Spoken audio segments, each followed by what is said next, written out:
తెనాలి రామకృష్ణుడు దొంగల కథ.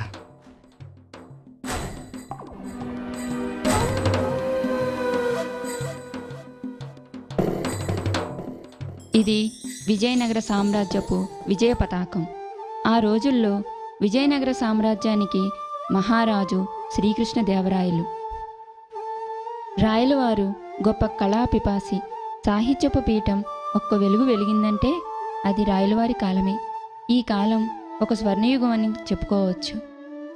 ఒకరోజు రాయలవారు ఖైదీలను తనిఖీ చేస్తూ 2 దొంగలను మాత్రం ఒక షరతు మీద తాత్కాలికంగా వదిలిపెట్టారు.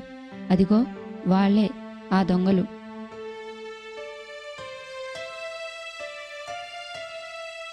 పెట్టిన షరతు ఏంటంటే దొరికిపోకుండా తెనాలి రామకృష్ణుడి ఇంట్లో దొంగతనం చేయాలి.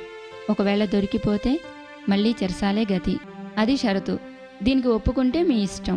అందుకు సమ్మతించిన దొంగలు చీకటి పడే వేళకు తెనాలి రామకృష్ణుడి ఇంటికి చేరుకున్నారు.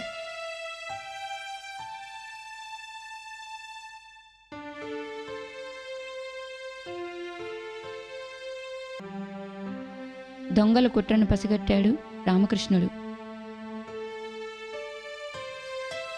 భార్యకు చెవిలో ఏదో రహస్యాన్ని చెప్పి దొంగలకు వినపడేలాగా, ఎప్పటికప్పుడు నీకో విషయం చెప్పడం మర్చిపోతున్నాను. ఊళ్ళో దొంగల బెడద ఎక్కువగా ఉందంట. మనం జాగ్రత్తగా ఉండడం ఎందుకైనా మంచిది. ఇప్పుడేం చేయమంటారు? నీ ఒంటి మీద ఉన్న బంగారం, ఇంట్లో ఉన్న వెండి నగలు మొత్తం రేకుపెట్టిలో పెట్టి తీసుకురా. ఎందుకండి? ఎందుకంటే బావిలో పడేయడానికి. బావిలో ఎందుకు పారేయడం? అవి బావిలో పారేస్తేనే జాగ్రత్తగా ఉంటాయి. దొంగల భయం తీరిన తర్వాత మన వస్తువులు మనం తీసుకోవచ్చు. అర్థమైందా? ఇది బాగానే ఉందండోయ్. అమ్మయ్యా, మరీ మంచిది. నగలు బంగారం అంతా ఒకే చోట పెడుతున్నారు. అదృష్టం అంటే ఇలా కలిసి రావాలి. చూసారా, ఉపాయం అంటే అలా ఉండాలి. నగలకు బదులు ఒట్టి రాళ్లను పోగు చేసి పెట్టెలో పెడుతున్నాడు. దొంగలకు తెలిసే విధంగా అదిగో బావిలో పారేశాడు.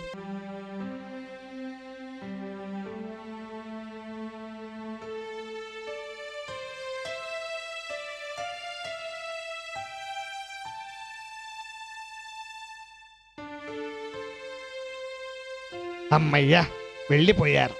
తెల్లవారే వరకు ఎవ్వరూ రారు. మన పని కానిద్దాం.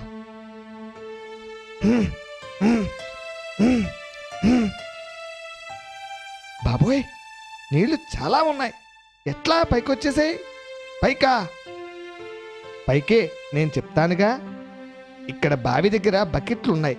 నెమ్మదిగా నీరంతా తోడి పారేద్దాం. నీళ్లు తోడుతున్నారు దొంగలు.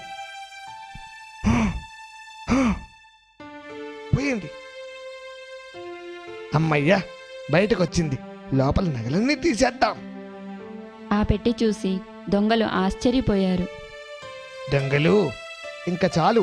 మా తోటంతా నీళ్లతో నిండిపోయింది. చాలా శ్రమపడ్డారు. చూశారా పిల్లలు? రామకృష్ణుడి ఉపాయం చూశారుగా.